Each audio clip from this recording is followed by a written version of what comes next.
Aussi, étant donné que mon métier principal, c'est la 3D et les effets visuels, j'ai quand même envie d'utiliser cette corde à mon arc pour pouvoir me différencier des autres. Je sais que la vidéo, c'est pas juste faire de la qualité, il faut travailler son relationnel, c'est quelque chose que je vais essayer de travailler un peu plus. Pour pouvoir tirer mon épingle du jeu, j'ai envie de me lancer dans la production virtuelle. C'est quelque chose qu'on a pu voir avec la série de Mandalorian, avec les écrans qui permettent de projeter le rendu 3D. Pas forcément ce truc-là que j'aimerais pousser, mais plus peut-être qui s'est proposé à des entreprises qui veulent faire comme une sorte de plateau avec un décor qui peut être interchangeable, ou pouvoir aider pour faire des plans fond vert plus élaborés où tu arrives à mieux planifier. Je prends un exemple tout simple, imaginons qu'on a envie de faire un plan fond vert et qu'on a envie de voir sur le tournage comment ça pourrait rendre.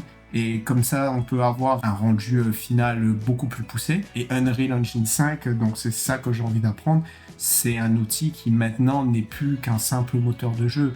Ça permet vraiment de faire de la prévise, de faire quasiment même du rendu en caméra vraiment bien poussé. Mais après, évidemment, comme moi, j'aime faire du compositing, j'ai toujours envie de pousser un peu plus. Pousser aussi tout ce qui est technique de fond vert, parce que ça, c'est très important. Parce que, mine de rien, le fond vert, ça a été assez démocratisé, notamment sur YouTube, et on pense que c'est quelque chose qui est un peu instantané. Mais quand tu pousses un peu le sujet, tu vois que ça demande vraiment pas mal de compétences pour avoir un fond vert parfait.